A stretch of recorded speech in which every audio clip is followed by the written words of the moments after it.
스탠퍼드대 철학 교수였던 셀리 캐리건이라는 분이 있는데요. 이분이 인간에게 죽음은 없다라는 주장을 했습니다.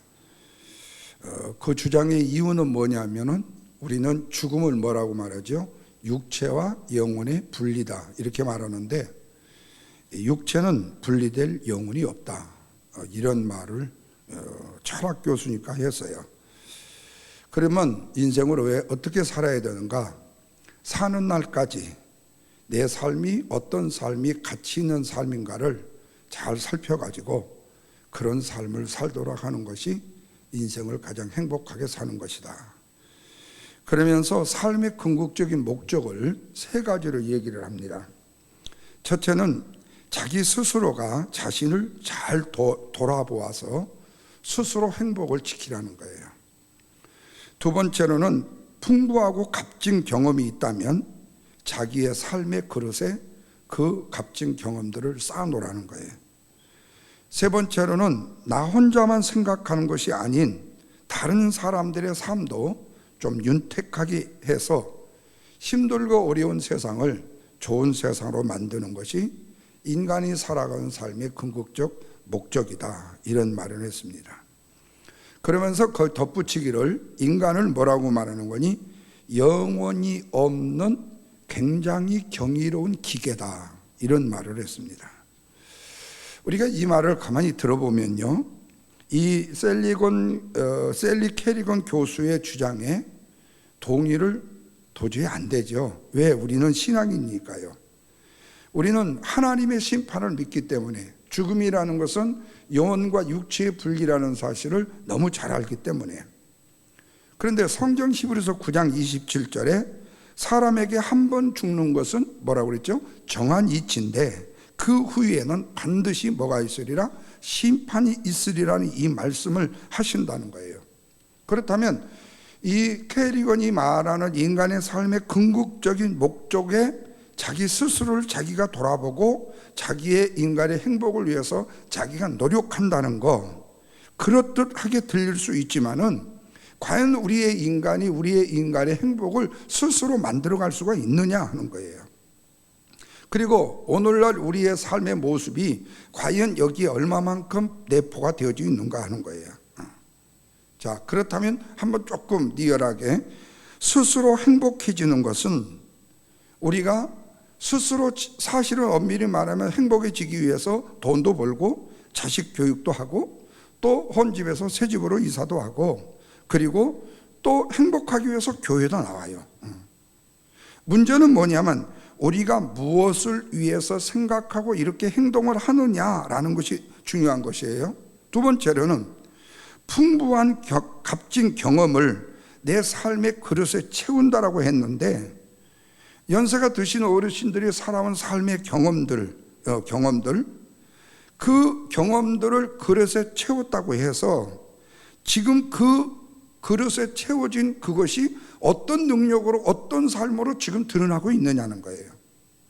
우리는 과거에 대해서 이야기를 하지만 과거 자체가 현재는 아니단 말이에요. 과거에 돈이 많았다, 과거에 권력이 있었다. 근데 지금은 돈이 없어요. 지금은 권력이 높지 않아요.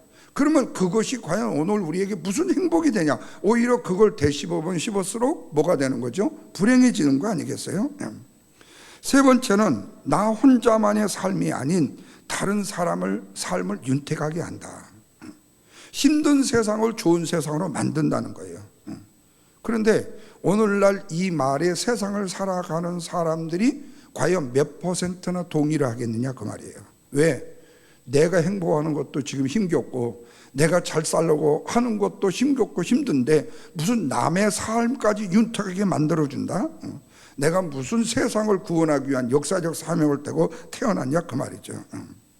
그런데 이런 세상에 돼야 된다는 거예요. 그렇다면 첫 번째와 두 번째는요, 인간의 본능적인 본성에 대한 언급이지만 세 번째로는 관계에 대한 부분이에요. 그러다 보니까 신앙인의 입장에서 봤을 때에 죽음을 부정하는 캐리건은 이 사람이 하는 이 이야기, 이 주장은 한마디로 웃기는 얘기에 불과하죠.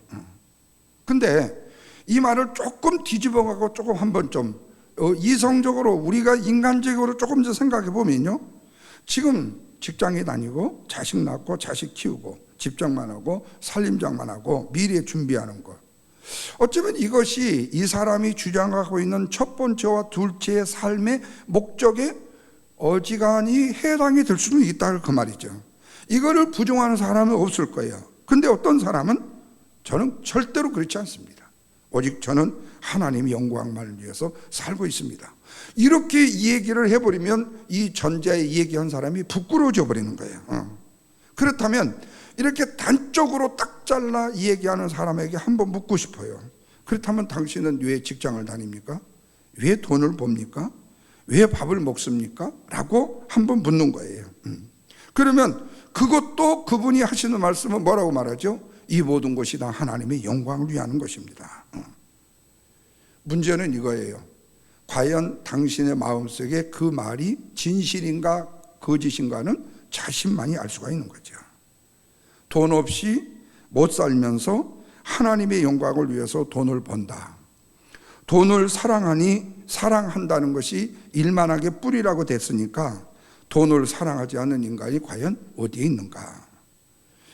우리가 돈을 사랑한다, 사랑하지 않는다라고 생각한다면 뭐지요? 이게 이 돈 내가 가지고 있을 필요 없잖아요. 옛날에 92년도에 예수 재림한다고 내가 아는 목사가 계속 주장하고 장해요. 근데 그 교회에 자동차가 있었다니까요. 그래서 내가 그랬어요. 그러면 미리 나한테 남겨주라고. 너는 휴고돼서 가니까 그거라도 좀 남게, 나는 못 갈 것 같으니까. 그러면 그러니까 결국에 보면은요, 이 교수가 하는 이야기 자체는 우리 인간이 어디에 있다라는 거예요? 죄인으로 살고 있다는 거 아니에요?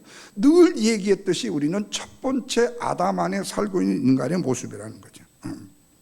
그러면 첫 번째 아담 안에 살고 있는 인간은, 우리 아담의 후손은 뭐예요? 죄인이잖아요. 그러면 죄인이 내뱉는 말이 곧 누구의 말이 될 수 있는 거예요? 인간의 말이 될 수 있다는 거예요. 여러분, 창세기 4장에 라멕이라는 사람 아시죠? 라멕이 하는 얘기가 뭐라는 거요? 가인을 위해서는 벌이 7배나 많을진데 라멕을 위해서는 벌이 77배가 더 많을 것이다.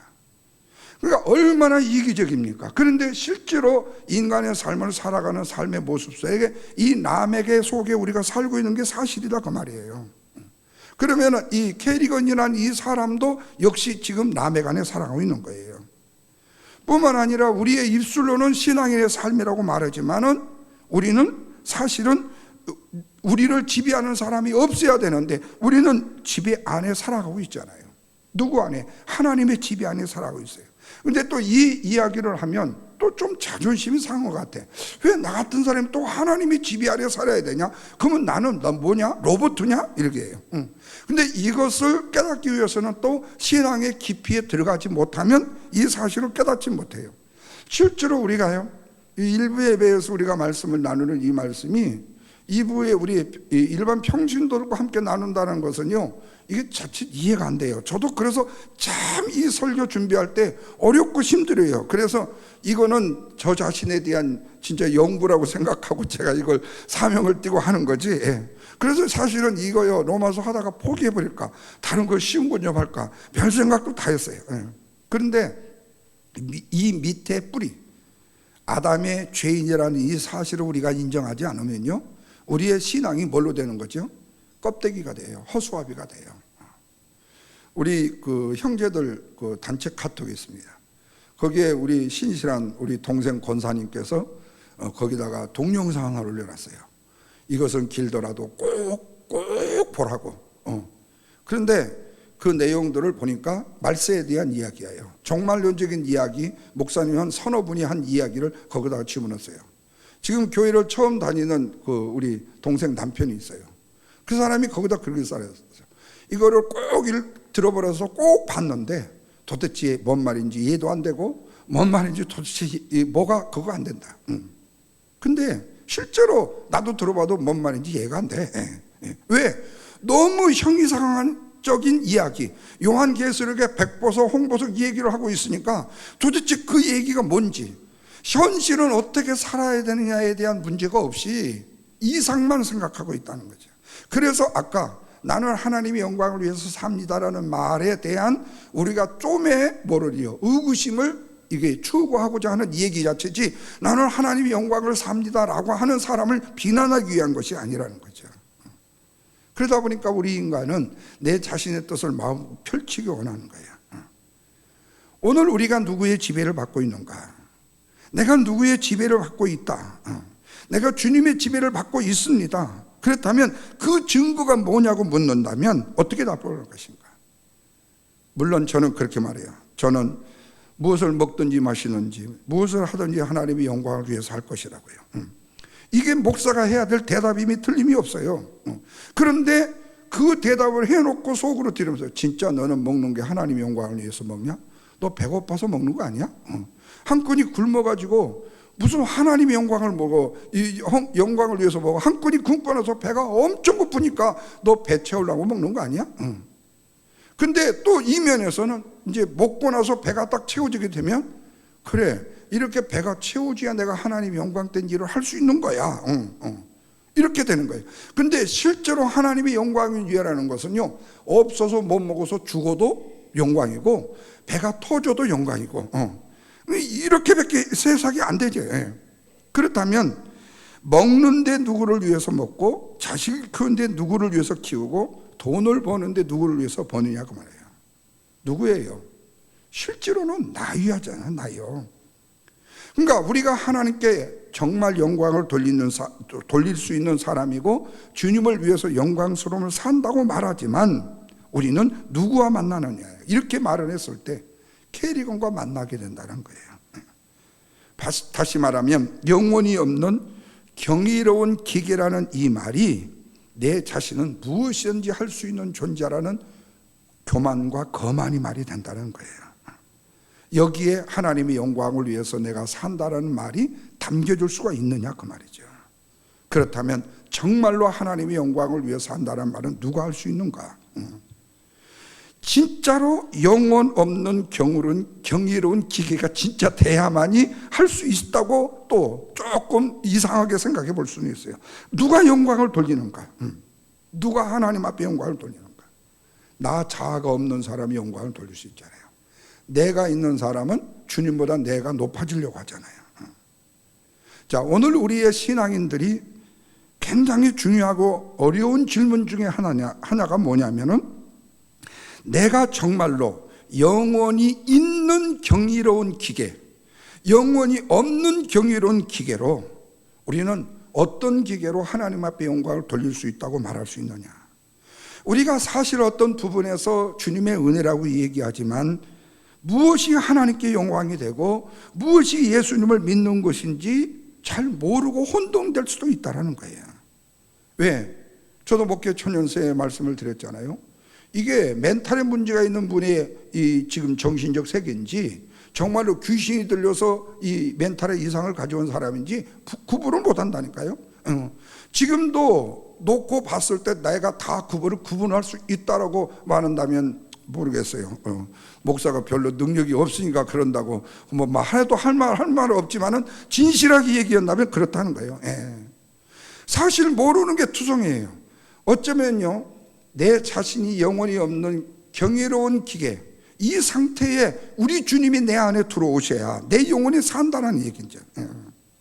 그러면 우리가 하나님의 영광이 무엇과 만나야 되느냐? 인간의 행위와 만나게 된다는 거예요. 인간의 행위와 만나게 되면은 어떤 꼴이 돼요? 계시록 20장 12절에 보니까 죽은 자들이 큰 자나 작은 자나 그 보좌 앞에 다 서는데 책들이 펴있고 다른 책들이 펴졌는데 곧 생명책이더라. 죽은 자들이 자기 행위를 따라 책들에 기록된 대로 심판을 받으니라. 행위를 따라 살아가는 자들이 심판을 받는 자들이다. 행위를 따라 살아가는 자들이 심판을 받는 자들인데 계속해서 뭐라고 말하는 거니? 바다가 그 가운데 죽은 자들을 내어주고 사망과 음부도 그 가운데서 죽은 자들을 내주매 각 사람이 자기의 행위대로 심판을 받고 사망과 음부도 불못에 던져지느니 누구든지 생명책에 기록되지 못한 자는 불못에 던져지리라, 이렇게 말씀해요. 자, 그러면 이 말씀을 한번 리얼해 봅시다. 행위대로 심판을 받는 자들은 행위책에 기록된 자들밖에 없어요.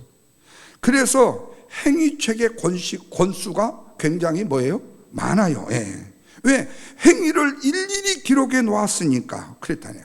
그런데 생명책에는 뭐밖에 없어요? 행위가 없어요. 뭐밖에 없어요? 이름밖에 없어요. 그래야 우리는 구원을 받는 거예요. 행위를 내놓고 보면 우리는 구원받을 만한 것이 하나도 없어. 그 행위를 누가 싹 지우신 거죠? 예수 그리스도께서 지우신 거예요. 그래서 우리는 어린 양의 피로 구원을 받는 자가 되는 거죠.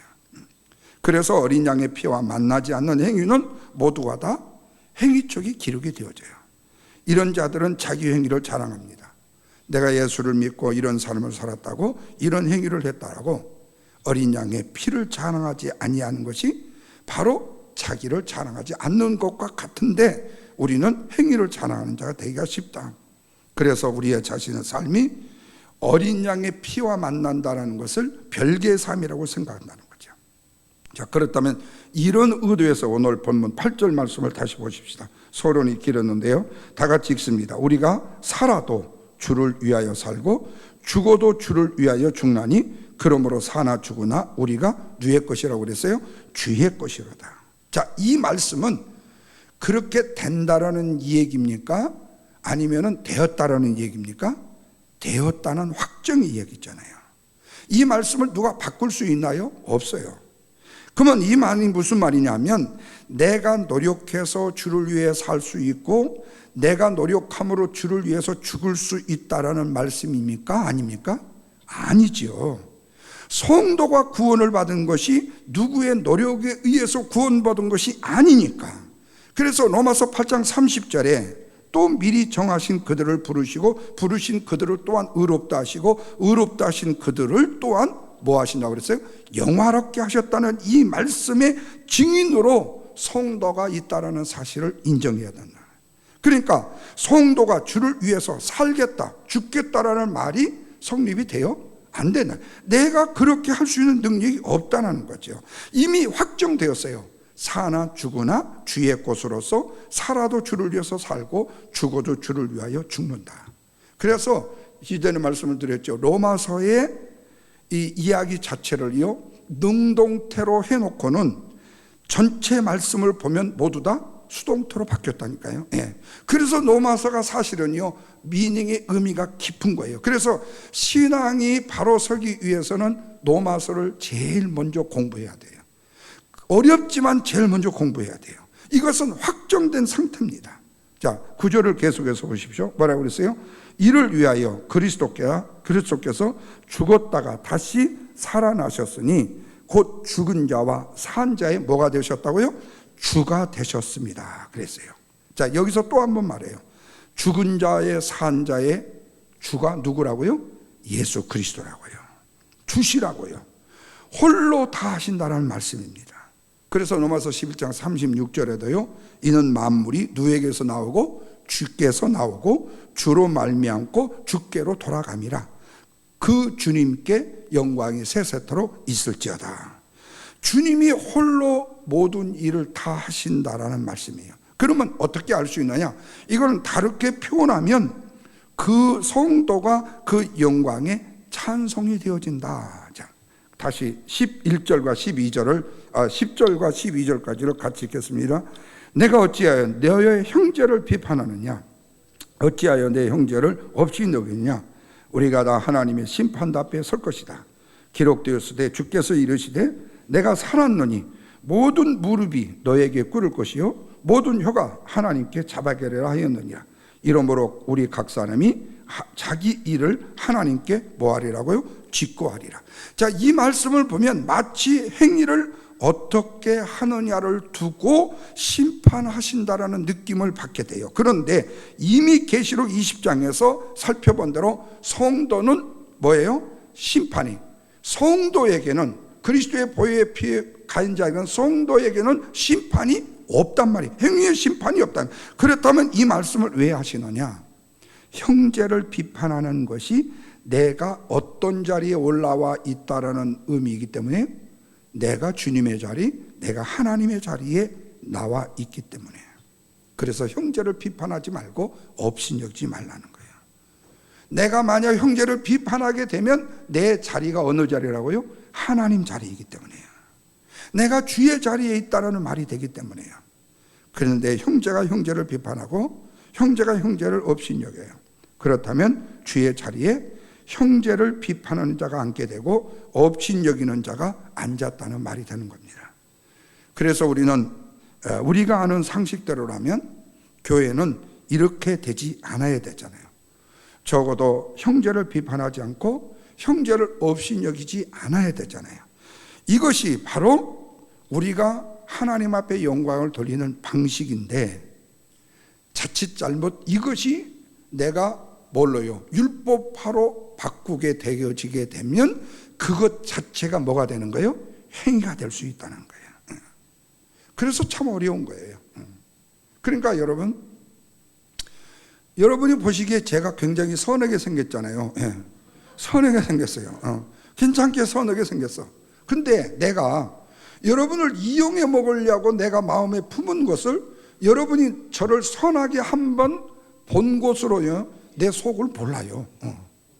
근데 내가 선하게 생겼다고 생각했다고 했는데 여러분을 한번 등을 쳤어요.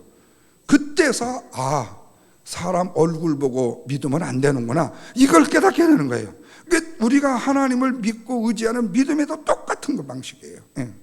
우리는 형제 비판하지 마라, 그렇게 하지 마라, 우리는 이걸 입버릇처럼 얘기해 놓고 자기는요 그 사람을 비판하고 있어요 지금. 그렇잖아요. 너 왜 형제를 비판해? 너 형제 비판하지 말고 성경이 말씀했잖아, 이게 율법이라고 그랬잖아, 주님이 말씀했잖아요. 그러면서 강력하게 얘기하면 내가 지금 그를 뭐하고 있는 거예요? 사실은 비판하고 있는 거예요. 그래서 어려운 거예요. 그래서 형제를 비판하지 마라, 형제를 비하시키지 마라라는 이 말씀은 율법인가 아닌가? 하나님의 율법이에요. 그렇다면 율법이 오면 우리의 자신은 어떤 자라는 사실을 알게 되는 거죠. 내가 형제를 비판하는 자요 형제를 없이는 여기는 자로 율법에 의하면 내가 뭐예요? 드러나게 된다는 거죠. 이렇게 말하면 이 말씀 자체만으로도 예수 그리스도의 보혈의 피와 그리스도의 은혜와 만나게 된다는 거죠. 그래서 교회가 그리스도의 보혈의 피와 만나는 것, 바로 그리스도의 은혜와 만나는 것이 되는 거죠. 그래서 교회 안에 오면 죄가 노출되는 것이고 행위가 노출되는 것이고 그리스도의 피와 만나서 우리의 행위가 용서함 받게 되는 것이고, 그래서 우리는 완벽한 인간이 되지 못한다 할지라도 주님의 은혜로 말미암아서 구원을 받는 구원의 거룩한 하나님의 백성이 되고 그리스도의 보혈의 능력을 증거하는 증인으로서의 삶을 살게 된다는 거죠. 그래서 오늘 주신 이 말씀이 바로 처음에 말씀을 드렸던 죽음이 없다는 이 세리건이라는 이 교수가 하는 이 이야기 자체 속에 당신은 죄인이었다라는 사실을 알게 된다는 거죠. 다시 8절을 보겠습니다. 뭐라고 그랬죠? 우리가 살아도 주를 위해 살고 죽어도 주를 위하여 죽나니 그러므로 사나 죽으나 우리는 누구의 것이로다? 주의 것이로다. 우리의 삶 자체가 예수 그리스도의 보혈의 능력을 전하는 삶이요, 우리의 죽음조차도 그분의 보혈의 은혜를 전하는 죽음이라는 사실이죠. 그래서 결국 죽음 안에 놓여진 삶이라는 것은 죽음으로밖에 보여줄 수밖에 없는 삶이다. 그래서 다르게 표현하면 우리가 아무리 의롭게 산다 할지라도 우리에게 남겨진 찌꺼기는 뭐지요? 죄밖에 없다는 거죠. 그래서 우리는 육신을 통해서라도 십자가의 은혜와 영광과 은총을 마음껏 증거하며 누리며 살아가는 복된 성도가 되어야 된다. 이 은혜 안에 살아가는 저와 여러분의 삶이 되기를 주님의 이름으로 축원합니다.